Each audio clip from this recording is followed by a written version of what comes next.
TNTV Tamil ஊடகம், தனித்துவமான தமிழ் ஊடகம். உலகெங்கிலும் வாழும் டிஎன்டிவி இயற்கை உண்மை ஊடகம் பார்வையாளர்களுக்கு அன்பு வணக்கம். திரு அருட்பிரகாச ராமலிங்க வள்ளல் பெருமானார் தமிழர்களுக்கு மட்டுமல்ல, ஒட்டுமொத்தமாக மானுடத்திற்கே மிகப்பெரிய ஒரு சொத்து. அவர் ஒரு பேரறிவு. காரணம் என்னன்னா, இந்த மானுட துன்பங்கள், இன்ப துன்பங்கள் கலந்த இந்த உலக வாழ்க்கையில் வாழ்ந்து கொண்டு இதற்காக இந்த பிறவி எடுக்கிறோம், எதற்காக பிறக்கிறோம், எதற்காக இறக்கிறோம், எதற்காக இத்தனை, ஒரு புறம் வறுமை, இன்னொரு புறம் பணக்காரத்தனம், இன்னொரு புறம் ஆடம்பரம், இன்னொரு புறம் பசியோடு உறங்கக்கூடிய மக்கள் என்று இந்த ஏற்றத்தாழ்வுடைய இந்த மானுட கூட்டத்தில் இது எதற்காக இந்த மானுட கூட்டம் இங்கே இப்படி உழன்று கொண்டே இருக்கிறது, இதனுடைய தீர்வுதான் என்ன என்பது பற்றியெல்லாம் கேள்வி ஒரு மனிதருக்கு ஏதாவது ஒரு காலகட்டத்தில் நிச்சயமாக எழும். அப்படி கேள்விகள் எழுகின்ற போதெல்லாம் வடவேத ஆரியங்கள் நம்மை இன்னமும் கற்பனை ஒரு குதிரை மீது நம்மை ஏறி அமர வைத்து பெரும் குழப்பத்திற்கு அவை ஆளாக்கி விடுகின்றன. இறைவர் பற்றியோ, கடவுள் பற்றியோ, இந்த மானுட வாழ்க்கை பற்றியோ எந்த தெளிவான ஒரு சிந்தனைகளையும் பார்வைகளையும் அவை முன்வைப்பதில்லை. மாறாக கற்பனையான கதைகளையும், புராண கதைகளையும், கற்பனை புரட்டுகளை எல்லாம் மீண்டும் நம் மீது செலுத்தி நாம் இறைவரிலிருந்து, இந்த இறைத்தன்மையிலிருந்து, இந்த மெய்ஞானத்திலிருந்து, மெய்யறிவிலிருந்து முழுமையாக நம்மை விலக்கி வைத்து விடுகின்றன. இப்படிப்பட்ட நிலையில தான் தமிழ் சித்தர் பெருமக்கள் ஆண்டாண்டு காலமாக, 1000 ஆண்டு காலமாக தெள்ளத் தெளிவான வரைமுறைகள் எல்லாம் அவர்கள் இதற்கு எந்தவித கற்பனையும் இல்லாமல், ஒரு கதை, அதே போல ஒரு புரட்டுகள் இல்லாமல் அவர்கள் உண்மையை நேருக்கு நேர் சொல்லியிருந்தாலும் கூட அவை எளிய மனிதர்களுக்கு புரியும் வண்ணம் இல்லாமல் போனது என்பது நாம் மறுக்க முடியாத ஒன்று. சிலவற்றை அவர்கள் மறைபொருளாகவே அவர்கள் கொடுத்து சென்றிருக்கிறார்கள் என்பதையும் நாம் பார்க்க முடிகிறது. இப்படிப்பட்ட நிலைகள் தான் 150 ஆண்டுகளுக்கு முன்பாக, அதாவது 200 ஆண்டுகளுக்கு முன்பாக திரு அருட்பிரகாச ராமலிங்க வள்ளல் பெருமானார் இந்த மண்ணிலே நம் கண் முன்னே தோன்றினார். 51 ஆண்டு காலம் அவர் இந்த மண்ணிலே அவர் வாழ்ந்து ஒரு 5000 10,000 ஆண்டுகளுக்கு அல்லது 5 லட்சம் 10 லட்சம் ஆண்டுகளுக்கு மானுடத்திற்கு தேவையான அந்த பேரறிவை எளிய முறையில் எப்படி புரிய வைக்க முடியுமோ அதை புரிய வைத்தவர் தான் திரு அருட்பிரகாச ராமலிங்க வள்ளல் பெருமானார். அதற்கு முன்பாக நீங்கள் சைவ இலக்கியங்கள் என்று சொல்லக்கூடிய சைவத்தில் உள்ள பாடல்கள் கூட பல கடினமான பாடல்களாக இருக்கும். அதை புரிந்து கொள்வதற்கு எளிய மனிதர்களுக்கு இயலாததாகவும், அதை பாடுவதற்கு கூட எளிய மனிதர்களுக்கு உரிமை இல்லாத ஒரு காலகட்டம் எல்லாம் இருந்திருக்கிறது. அப்படிப்பட்ட காலகட்டத்தில் தான் தமிழை எளிமைப்படுத்தி, பாடல்களை எளிமைப்படுத்தி கொடுத்ததில் திரு அருட்பிரகாச ராமலிங்க வள்ளல் பெருமானுடைய பங்களிப்பு மிகப்பெரிய பங்களிப்பு. அதிலும் குறிப்பாக உரைநடையையும் கொண்டு வந்தார். நீங்க சிலப்பதிகாரத்தில் பார்த்தீங்கன்னா அதற்கு முன்பாக எல்லாமே அனைத்துமே பாடல் வடிவங்கள், செய்யுள்கள் வடிவங்களில் தான் தமிழர் இலக்கியம் இருந்திருக்கிறது. ஆனால் சிலப்பதிகாரத்தில் தான் அந்த பாடல் வடிவம் அப்படி கொஞ்சம் உரைநடையாகவும் மாற்றம் பெற்றது. அதற்கு பிறகு இன்னும் மேலும் எளிமைப்படுத்தியவர் திரு அருட்பிரகாச ராமலிங்க வள்ளல் பெருமானார் தான். அவரை பார்த்துதான் சுப்பிரமணிய பாரதியாரே, நீங்கள் தமிழ் அந்த செல்வாக்கு பார்த்தீங்கன்னா வள்ளலாருடைய செல்வாக்கு ஏராளமான அளவுக்கு சுப்பிரமணிய பாரதியாருடைய எழுத்துக்களை நம்ம பார்க்கலாம். ஆக ஒட்டுமொத்தமாக தமிழர்களுடைய மொழி, இலக்கணம், தமிழுடைய இலக்கியம், தமிழுடைய இலக்கணம், அதே போல மெய்யியல், மெய்யறிவு, மதம், சமயம் சார்ந்த அந்த மூட நம்பிக்கைகள் இல்லாதிருத்தல் வேண்டும் என்பதையெல்லாம் ஒட்டுமொத்தமாக இந்த தமிழ் சமூகத்திற்கு மட்டுமல்ல மானுடத்திற்கே கொடுத்தவர் திரு அருட்பிரகாச ராமலிங்க வள்ளல் பெருமானார்.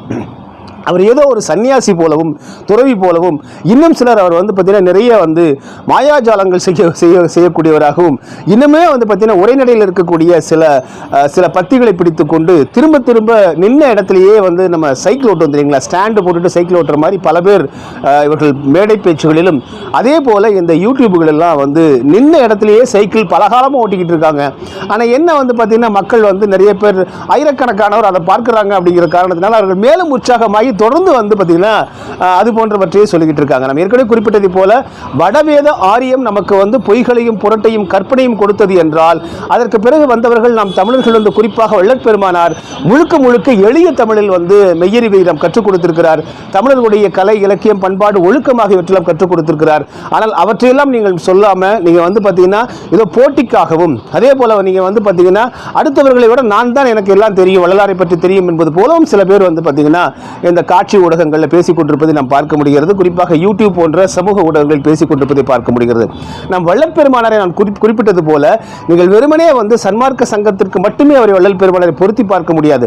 ஒட்டுமொத்தமான தமிழர் உலகத்திலும், தமிழ் இலக்கியத்திலும், தமிழ் மொழியிலும், தமிழ் பண்பாட்டிலும், தமிழ் கலையிலும், அதே போல தமிழ் ஆண் பெண் எப்படி தமிழர்கள் சம உரிமையோடு நடத்தினார்கள் என்பதற்கான அடையாளமாகவும், தமிழர்கள் எப்படி உருவ வழிபாடு இல்லாமல் அவர்கள் உண்மையிலேயே சந்திர சூரியர் ஒளிபெற விளங்கும் திருவருட்பெருவெளி தலத்தழும் சுடரே என்று சொல்லக்கூடிய சந்திர சூரிய அக்கினி என்று சொல்லக்கூடிய இந்த அருட்பெருஞ்சோதி வழிபாட்டையும் கொண்டிருந்தார்கள் என்பதையெல்லாம் அவர் முழுவதுமாக நமக்கு வெறுமனே பேச்சின் மூலமாகவோ அல்லது எழுத்தின் மூலமாகவோ அல்லாமல் 106 ஏக்கர் ஒரு நிலப்பரப்பை பார்வதிபுரம் மக்களிடமிருந்து பெற்று, அந்த 106 ஏக்கருமே ஒரு பெருவெளி தலம்தான்.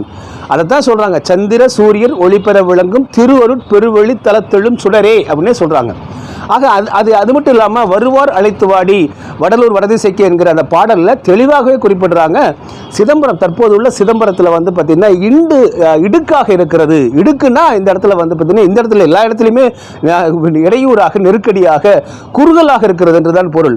ஆனால் சில பேர் பார்த்தீங்க அப்படின்னா பெரிய 7வது 8வது அறிவுக்கு சொந்தக்காரர்கள் எல்லாம் இடுக்கு என்றால் துன்பம் என்று கண்ணதாசன் ஒரு பாடலை பாடியதை எடுத்து சொல்லிட்டு இருக்காங்க.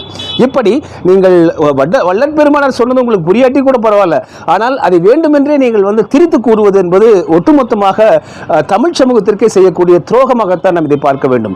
எனவே வள்ளல் பெருமானாரை ஒரு குறுகிய வட்டத்திற்குள் வெறுமனை சன்மார்க்கம், வெறுமனை நீங்க அவர் உணவளிக்க சொன்னார், இப்படி ஒரு மிக குறுகலாக வள்ளல் பெருமானாரை கொண்டு செல்வது என்பது மிகவும் பார்த்தீங்கன்னா ஒரு பாவகரமானது என்றுதான் கூற வேண்டும். ஏனென்றால் வள்ளல் பெருமானாருடைய அந்த 51 ஆண்டுகள் அவருடைய வாழ்வியல் என்பது நமக்கு கற்றுக் கொடுத்து கொண்டிருக்கக்கூடியது ஏராளமானது. மிக குறிப்பாக நீங்க பார்த்தீங்கன்னா அவரை நீங்கள் சித்திகள் செய்தார், சித்து வேலைகள் செய்தார் என்கிற அந்த அடிப்படையிலும், அதே போல உணவு கொடுக்க சொன்னார் என்கிற அடிப்படையிலும், இவர்கள் எல்லாம் ஏற்கனவே குறிப்பிட்டதை போல அவரவர்களுக்கு அந்த சிற்றறிவுக்கு எட்டிய வகையில் வள்ளல் பெருமானாரை எப்படி பார்வையற்றவர்கள் ஒரு யானையை பார்த்து அவர்கள் அவரவர்களுக்கு தோன்றியதை கற்பனை செய்வார்களோ அதுபோல தான் நீங்க பார்த்தீங்கன்னா பலரும் வள்ளல் பெருமானாரை அதே போல சன்மார்க்கத்தை எல்லாம் எப்படித்தான் பார்த்து கொண்டிருக்கிறார்கள். வள்ளல் பெருமானார் நீங்கள் நினைப்பது போல ஒரு தனி மனிதர்களுக்கோ அல்லது ஒரு தனி நாட்டிற்கோ அல்ல, எல்லா உயிர்களும் இன்புற்று வாழ்க என்று சொல்லக்கூடியவர் எப்படி ஒரு தனி மனிதர்களுக்கு மட்டுமே அவர் பொருத்தமானவராக இருப்பார். ஒட்டுமொத்தமாக மானுட குலத்தையே நீங்கள் பார்த்தீங்கன்னா மரணமில்லா பெருவாழ்வு வாழ்க்கைக்கு கொண்டு செல்ல வேண்டும் என்பதற்காகவே வாழ்நாள் முழுவதும் பாடுபட்டவர் தான் வள்ளல் பெருமானார். எனவே நான் குறிப்பிட்டதை போல மொழி, இலக்கியம், பண்பாடு, அதே போல தென்னகம் என்பதில் குறிப்பாக தமிழ் மொழியில் எழுத பேச தெரிந்த தமிழ் மொழியில் எழுத பேசுமாறு என்னை படைத்ததற்கு இறைவருக்கு நன்றின்னு சொல்றார். தமிழ் என்கிற அந்த 3 எழுத்துக்கு மட்டும் பெருமானார் கிட்டத்தட்ட 3-4 பக்கங்கள் விளக்கம் கொடுக்குறாங்க. இத்து கூட்டல் இம்மு கூட்டல் ஈ கூட்டல் இழு என்றால் என்ன, அது எத்தகையது. அதே போல வள்ளல் பெருமானார் மட்டும்தான் தெளிவாகவே சொன்னார்கள், தமிழ் ஆண்மொழி என்றார்கள், தமிழ் தாய்மொழி அல்ல தந்தை மொழி என்றார்கள். ஏனென்றால் தமிழ் மட்டும்தான் ஆண்மொழி என்றுதான் வள்ளல் பெருமானார் சொல்றாங்க. ஆக ஒரு ஆண் இருந்தால் தான் நீங்க ஒரு பெண் குழந்தை பெற்றுக் கொள்ள முடியும் என்கிற அடிப்படையில், ஒரு பெண் இருந்தால் தான் ஆண் ஒரு தந்தையாக முடியும் என்கிற அடிப்படையில் பார்த்தா மூலமாக இருக்கக்கூடியது தந்தை மொழிதான். இதிலிருந்து தான் பிற மொழிகள் எல்லாம் தோன்றின என்பதற்காகத்தான் வள்ளல் பெருமானார் அப்படி சொல்றாங்க. ஆக மொழி அடிப்படையிலும் அவர் சொல்றாங்க. அடுத்ததாக ஆண் பெண் வேறுபாடுகளில் பார்த்தா மிக முக்கியமாக பார்த்தீங்கன்னா நீங்கள் புத்தர் தான் பார்த்தீங்கன்னா அவருடைய அமைப்பு சங்கத்தில் இந்த இடத்துல சங்கம் அப்படின்னா நிறைய பேர் ஏதோ ட்ரேடிங் யூனியன், அசோசியேஷன், ட்ரஸ்ட் மாதிரி நினைச்சுக்கிறாங்க. அந்த சொற்களிலிருந்து நாம் வெளியில விட வேண்டும். சங்கம் என்பது பார்த்தீங்கன்னா சங்கமிக்கக்கூடியது என்றுதான் பொருள். அந்த அடிப்படையில் நீங்க வரும்போது பார்த்தோம் அப்படின்னா ஒன்று கூடி ஒரு கம்யூனாக ஒரு குறிப்பிட்ட ஒரு நெறியோடு வாழ்தல் என்றுதான் பொருளே தவிர சங்கம் என்றால் உடனே நம்ம ட்ரஸ்ட்ல அசோசியேஷன்ல பதிவு பண்ணிடணும் அப்படின்னு பல பேர் நினைச்சிட்டு இருக்காங்க. வள்ளல் பெருமானார் அப்படி செஞ்சிருந்தாருன்னா அவரே அன்னைக்கு பதிவு செய்திருக்க முடியும். அன்று பதிவு சட்டங்கள் எல்லாம் வந்துவிட்டன அப்படிங்கிறத நம்ம பார்க்கிறோம். ஆனால் அவர் செய்யவில்லை. அதே புத்தர் பார்த்தீங்கன்னா புத்தம் சங்கம் கச்சாமி என்றெல்லாம் நம்ம கேள்விப்பட்டிருப்போம்.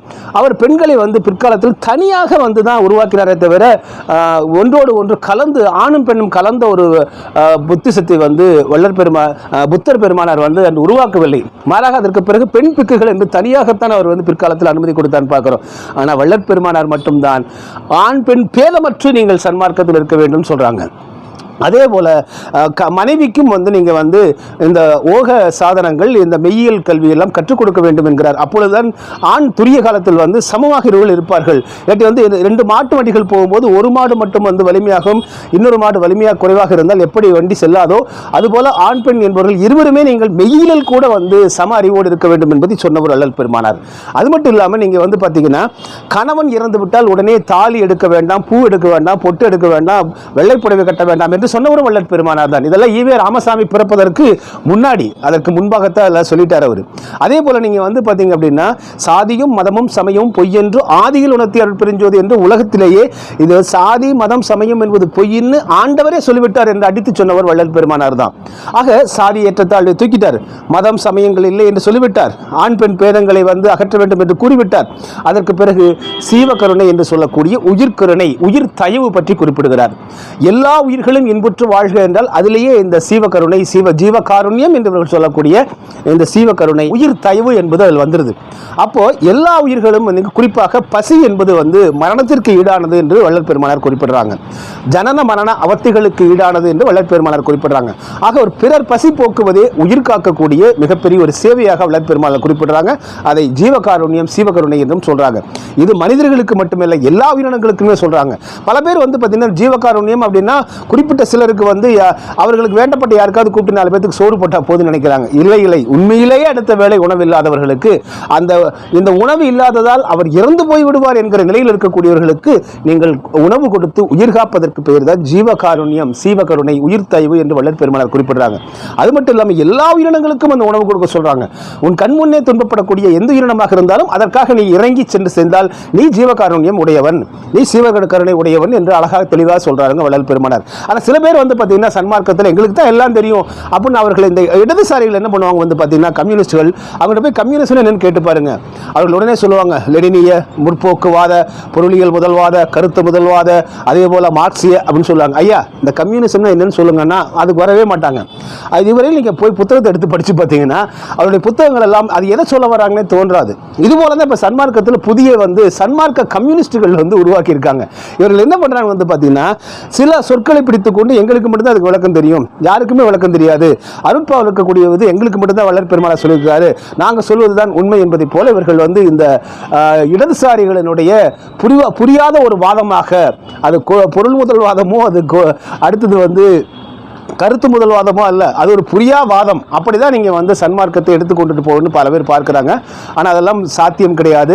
அடுத்த தலைமுறை மிக தெளிவான ஒரு வரையறையோடு முன்னேறி கொண்டிருக்கிறதுன்னு பார்க்கிறோம். இப்படிப்பட்ட நிலையில் பார்த்தீங்கன்னா இந்த உயிர்கருணையை பற்றி வள்ளல் பெருமானார் குறிப்பிடுகிறார். இதற்காக தான் நீங்க 24 மணி நேரமும் புகைந்து கொண்டே இருக்கக்கூடிய ஒரு அடுப்பை வைத்து எப்பொழுதுமே சமைத்து உணவை கொடுத்து கொண்டே இருக்க வேண்டும் என்கிறார். இப்ப என்ன பார்த்தீங்கன்னா வடலூர் தர்மசாலையில் வள்ளல் பெருமானார் சொல்வதை போல இப்படி நடைபெறுவதில்லை. மாறாக 3 வேளை 1 மணி நேரம் 2 மணி நேரம் உணவை போட்டுவிட்டு மூடி வச்சுட்டு போயிடுறாங்க. இதை ஒழுங்குபடுத்த முடியாத இன்று பார்த்தீங்கன்னா சர்வதேச மையம் கட்ட வேண்டும் என்று துடித்துக் கொண்டிருக்கக்கூடிய அந்த 7வது அறிவுக்கு சொந்தக்காரர்கள், ஜீவகாருண்யம் என்றால் டிஎன்டிவி இயற்கை உண்மை ஊடகத்துக்கு தெரியுமா என்று கேள்வி கேட்கிறவர்கள், தர்மசாலையில் முதலில் ஒழுங்காக எப்பொழுது மக்கள் சென்று பசியோடு நின்றாலும் உணவளிக்கக்கூடியதை செய்வதற்கு வக்கு இருக்கிறதா என்கிற கேள்வியை நம்ம இப்ப கேட்க வேண்டியதா இருக்கு. அந்த கேள்விக்கு ஜீவகாருண்யத்தை பற்றி அடுத்தவங்க கேட்கிற கேள்வியை முதலில் உங்களை நோக்கி நீங்கள் கேட்டுக்கொள்ளுங்கள். நீங்க தான் இப்ப அரசாங்கத்துக்கு நெருக்கமா இருக்கிறீங்க. நீங்க தான் பாத்தீங்கன்னா அந்த தர்மசாலையில எப்பொழுதுமே உணவு பரிமாறுவது போல சுத்தமாகவும் தூய்மையாகவும் அது கெடாத உணவாகவும் கொடுக்க வேண்டும் என்று அதை கூட உங்களால் செய்ய முடியாதவர்கள் நீங்கள் ஜீவகாருண்யத்தை பற்றி பேசுறீங்க அப்படின்னா இது எப்படின்னா இட்லின்னு சொன்ன சட்னி கூட நம்பாது, சாத்தான் ஓதுகிற வேதமாகத்தான் நாம் இதை பார்க்க வேண்டியிருக்கிறது. இப்படிப்பட்ட நிலையில் பாத்தீங்கன்னா இந்த சர்வதேச மையம் என்கிற இந்த அமைப்பு 100 கோடி ரூபாய் செலவில் கட்டப்படக்கூடிய இந்த அமைப்பு இது பாத்தீங்கன்னா வள்ளல் பெருமானார் அவர் உண்மையிலேயே உள விருப்பத்தோடு அருட்பெருஞ்சோதி ஆண்டவருடைய அவருடைய ஆசிகளோடு இருந்திருந்தால் இந்நேரம் இது கட்டி முடிக்கப்பட்டிருக்கும். ஆனால் 1.5 ஆண்டுகள் ஆகியும் கூட இந்த சைட் ஏ என்று சொல்லக்கூடிய ஞான சபையும் தர்மசாலையும் இருக்கக்கூடிய தற்பொழுதுள்ள 72 ஏக்கரில் ஒரு செங்கலை கூட வைக்க முடியாத சூழ்நிலையில் தான் இந்து சமய அறநிலையத்துறை இருக்கிறது என்றால் இது நாம் கற்றுக்கொள்ள வேண்டிய பாடமாக இந்து சமய அறநிலையத்துறை பார்க்க வேண்டும். சன்மார்க்க சங்கத்தவர்களும் இதை உணர வேண்டும், மக்களும் உணர வேண்டும். நீங்க பி சைட் இப்பொழுது எதிர்ப்பு வந்ததோ உடனே பார்த்தீங்கன்னா வள்ளல் பெருமானாருக்கு சொந்தமான இன்னொரு 1.5 ஏக்கர் தள்ளி இருக்கக்கூடிய இருக்கக்கூடிய ஒரு ஆல்டர்னேட்டிவ் என்று ஆங்கிலத்தில் சொல்வார்கள். எதுக்கு சிக்கலான என்ன பண்றதுப்பா, அங்கே ஒரு மாற்று இடத்தை பார்த்துக்குவோமே என்று இந்த அடிப்படையில் தான் அந்த 1.90 கிலோமீட்டர், ஒரு கிலோமீட்டர் 90 அந்த பெர்லாங் இருக்கக்கூடிய அந்த இடம் தேர்ந்தெடுக்கப்பட்டிருக்கிறது. அங்கே போய் இவர்கள் கட்டுவதற்கான முயற்சியில் அது முழுமையாக கட்டியிருந்தா கூட யாருமே எதிர்த்திருக்க மாட்டார்கள். 3 கட்டிடங்களை மட்டும் அங்கே கட்டிக்கொள்கிறோம், மீதி ஏ சைட்டுக்கே வருவோம் என்பதை போல இவர்கள் வரிசையில் நின்று கொண்டிருக்கிறார்கள். ஆனாலும் கூட நீங்கள் நம்ம என்ன சொல்றோம்னாங்க, நாளை என்ன நடக்கும்னு நமக்கு தெரியாதுங்க. வள்ளல் பெருமானுடைய திருவுளம் என்ன என்று நமக்கு தெரியாது. ஆனால் கிட்டத்தட்ட பார்த்தீங்கன்னா முதலாக இந்த பெருவெளிக்குள் தான் நாங்கள் போய் சர்வதேச மையம் கட்டப்போகிறோம் என்று அதில் ஒரு ஆண்டு, இதில் ஒரு 4 மாதங்கள், அதுக்கு முன்னதாக ஒரு 3 மாதங்கள், கிட்டத்தட்ட 1.5 ஆண்டுகளாக நீங்கள் பார்த்தீங்க அப்படின்னா இந்த திட்டத்தை அந்த சைட் ஏயில் ஞான சபையை சுற்றி அவர்கள் செய்ய முடியாதவாறு இருக்கிறது. இதற்கு காரணம் வள்ளல் பெருமானார் நமக்கு உணர்த்தி இருக்கக்கூடியது என்னவென்றால், இவர்கள் அனைவரையும் ஒன்றிணைத்து இந்து சமய அறநிலைத்துறை அனைத்து தரப்பு மக்களையும் நீங்கள் வள்ளலார் சன்மார்க்கம் தொடர்பான வள்ளலார் தொடர்பான அனைவரையும் அன்போடு உண்மையாகவே நேர்மையாகவே அழைத்திருந்து அனைவருடைய ஆலோசனைகளும் கேட்டிருந்தால் இந்நேரம் இந்த சர்வதேச மையம் வெளியில் அல்லது இந்த இப்போ இருக்கக்கூடிய 12 ஏக்கர் நிலத்தில் சைட் பி என்று 2 கிலோமீட்டர் பக்கத்தில் இருக்கக்கூடிய நிலம் சொல்கிறார்கள், அங்கேயாவது நிறைவு பெற்றிருக்கும். இந்நேரம் திறப்பு விழா கண்டிருப்பார்கள். மாறாக இவர்கள் தங்களுக்கு வேண்டப்பட்டவர்கள் மட்டும் வள்ளல் பெருமானாருக்கும் சன்மார்க்கத்திற்கும் தொடர்புடையவர்களை எல்லாம் இவர்கள் கழித்து கட்டிவிட்டு தங்களுடைய கட்சிக்காரர்களையும் கட்சிக்காரர்களுக்கு கரைவேட்டி கட்சிக்காரர்களுக்கு வெள்ளை உடை அணிவித்து இவர்களாக ஒரு முடிவெடுத்து தன்னலமாக சுயநலமாக செய்த காரணத்தினால்தான் அங்கே பார்த்தீங்கன்னா அந்த திட்டம் இன்னமும் ஒரு செங்கல் கூட எடுத்து வைக்கப்பட முடியாமல் இந்த காணொலி பதிவாகும் வரையில் இருப்பதை நாம் காண்கிறோம். ஏன்னா நம்ம சொல்றது ஒரு நாள் தள்ளி போனாலே நீங்க அங்க வள்ளல் பெருமானாருக்கு விருப்பமில்லை நடத்துங்க. 1.5 ஆண்டுகள் தள்ளி போகுது. இது நீங்க இன்னமும் இதுல இருந்து இந்து சமய அறநிலையத்துறை பாடம் கற்றுக்கொள்ளவில்லை. இந்த இந்து சமய அறநிலையத்துறைக்கு ஆதரவாக இருக்கக்கூடிய இந்த கரைவேட்டி கட்டாத வெள்ளையன் வெள்ளை போட்டிருக்கக்கூடிய கட்சிக்காரர்கள் அவர்கள் இன்னும் உணராமல் இருக்கிறார்கள். அதே போல சன்மார்க்க சங்கத்தவர்களும் பலரும் உணராமல் இருக்கிறார்கள் என்பதை தயவு செய்து நம்ம எண்ணி பார்க்க வேண்டும். என்ன காரணம் அப்படின்னா, வள்ளல் பெருமானாருடைய அன்பு உள்ளத்தில் இப்படிப்பட்ட ஒரு திட்டம் இருந்திருந்தால் இந்நேரம் அது வலுப்பெற்றிருக்கும். மாறாக வள்ளல் பெருமானார் கூறாத இந்த 7 சாலைகள் 8 சாலைகள் என்று புதிதாக கதைவிட்டுக் கொண்டிருக்கிறார்கள். முதலாக வேத பாடசாலை என்று தொடங்கிய வள்ளல் பெருமானார் அதற்கு ஆசிரியராக தொழுவூர் வேலாயுதத்தை இடுகிறார். அவர் திருக்குறளுக்கு கிட்டத்தட்ட 3 மாதம் வரையிலும் திருக்குறளுக்கு விளக்கம் சரிவர கொடுக்கவில்லை என்று மாணவர்கள் வள்ளல் பெருமானாரிடம் புகார் கொடுக்க அந்த வேத பாடசாலை இழுத்து மூடு, நான் இவர் ஓதாமலே கற்றுக் கொடுத்துக் கொள்கிறேன் என்று அந்த வேத பாடசாலையும் இழுத்து மூட வைத்தவர் வள்ளல் பெருமானார். இவர்கள் என்று சொல்லக்கூடிய 7 சாலைகள் என்ற குறிப்பு சாமு கந்தசாமி பிள்ளையாருடைய பாடல்களில் முழுமையாக நாம் அதை வாசித்து பார்த்த பொழுது அவர் சொன்னதுதான் இது. வேத பாடசாலையும் என்பது தொடங்கினார்கள், அங்கே சரியாக இல்லாதனால அதையும் மூட சொல்லிவிட்டார்கள். எனவே அவர்களுக்கு அப்பொழுது ஒரு விநாயகர் கோயில் கட்டும் திட்டம் கூட இருந்தது, அதுவும் முழுமையாக கைவிடப்பட்டது. எனவே அந்த ஒற்றை வேத பாடசாலையோடு எந்த சாலையும் நீங்கள் தர்மசாலை தவிர ஞானசபை தர்மசாலை தவிர எந்த சாலையுமே இருக்கக்கூடாது என்று வள்ளல் பெருமானார் முடிவு செய்து விட்டார் என்று சாமு கந்தசாமி பிள்ளை அவர்கள் வள்ளல் பெருமானாருடைய வரலாற்றை அலுவல் ரீதியாக பதிவு செய்தவர். அபிஷியல் ஒரு ஹிஸ்டோரியன் ஆஃப் வள்ளல் பெருமானார் அப்படின்னா அபிஷியல் டாக்குமெண்ட் ரைட்டர் ஆஃப் வள்ளல் பெருமானார்னா சாமு கந்தசாமி பிள்ளை அவர்கள் மட்டும்தான். அதில் பிரபந்த திருட்டுல தெள்ள தெளிவாக சொல்லி வச்சிருக்கார். ஒரே நடை என்று எழுதியிருக்கிறதா அவங்கவுங்க சௌரியத்திற்கு அவர்கள் தோன்றியதெல்லாம் எழுதி வைத்திருக்கிறார்கள் என்பதை பார்க்க முடிகிறது. வள்ளல் பெருமானார் பாடலில் இருக்கிறதா, சாமு கந்தசாமி பிள்ளை அவர்கள் பாடலில் 7 சாலை என்று இருக்கிறதா என்று பார்த்தால் இல்லை. இருக்கிற முதல் ஒரு வேத பாடசாலையும் அதே ஒரு விநாயகர் கோயில் அங்கே தாபிக்க வேண்டும் என்ற எண்ணமெல்லாம் இருந்தது. ஆனால் அது வேத பாடசாலை எழுத்த முடியதால் அந்த திட்டம் முழுமையாக கைவிடப்பட்டது என்று சொல்லப்பட்டாச்சு. எனவே 7 சாலை என்பது புரட்டு. இவர்கள் ஏதாவது வயசாகி போச்சு, இதில் இருக்கக்கூடியவங்களுக்கு நிறைய பேர் வேலை விட்டு வெளியில் வந்துடுறாங்க. என்ன பண்ணுறது, வயதானதுக்கு பிறகு வடலூரில் போய் ஒரு சாலை, அப்பா நீ ஒரு முதியோர் இல்லைம்மா, நீ பார்த்துக்கப்பா, நீ என்னப்பா சித்த மருத்துவமா, உங்களுக்கு லேகி வைக்க தெரியுமா, நீ போய் இந்த சித்த மருத்துவ லேகியை வித்துக்கோ அப்படின்னு இப்பொழுது இவர்கள் தங்களுடைய பிற்கால வாழ்க்கைக்கு ரிட்டையர்மெண்ட் லைஃபுக்காக ஓய்வு வாழ்க்கைக்காக ஒட்டுமொத்தமாக சன்மார்க்கத்தை சிதைக்கிறார்கள் என்பதுதான் நம்ம பார்த்தீங்கன்னா ஒரு குற்றச்சாட்டாக முன்வைக்க வேண்டியிருக்கிறது. எனவே அந்த 106 ஏக்கர் பெருவெளி தலம் என்பது அது பூமியினுடைய நெற்றிக்கண் என்று வள்ளல் பெருமானார் பாரினுடைய நெற்றி என்று சொல்கிறார். அவர்கள் உலகத்தினுடைய நெற்றியாக சொல்கிறார். அந்த 106 ஏக்கரும் வள்ளல் பெருமானார் தெள்ள தெளிவாக சொல்கிறார்கள். இந்த இடம் தான் 106 ஏக்கர் தான் எனக்கு உத்தரஞான சிதம்பரமாலை என்கிற அந்த பாடல்கள் முழுவதுமே அந்த உத்தரஞான சிதம்பரத்தை பற்றியும், அதே போல வருவார் அழைத்துவாடி என்கிற அந்த பாடலும் உத்தரஞான சிதம்பரத்தை பற்றியும், அதே போல சந்திர சூரியர் ஒளிபெற விளங்கும் திருவருட் பெருவெளி தலத்தலம் சுடரே என்பதும் அது பெருவெளியை பற்றி குறிக்கக்கூடியது. பெருவெளி என்றால் இவர்கள் கூகுளில் வெளி அப்படின்னு இருக்கிறதெல்லாம் தூக்கி போட்டு ஒரு அப்படியே காப்பி அண்ட் பேஸ்ட் போட்டு ஒரு புத்தகமாக போட்டுவிட்டு நான் வெளியே பற்றி கூறிவிட்டேன், 8 சாலையை பற்றி கூறிவிட்டேன் எல்லாம் உளறி கொட்டி கொண்டிருக்கிறார்கள். ஒரு ஆய்வு நூல் எப்படி இருக்க வேண்டும் என்பதற்கு நாம் திருவருட் பிரகாச ராமலிங்க வள்ளல் பெருமானாரை வழிகாட்டி திருவருட் பெருவழி தலம் பற்றின திருப்புகளும் பேருண்மைகளும் என்ற நூல் வெளியிடப்பட்டிருக்கிறது. அது தற்பொழுது கூடுதலாக அச்சுக்கு சென்றிருக்கிறது.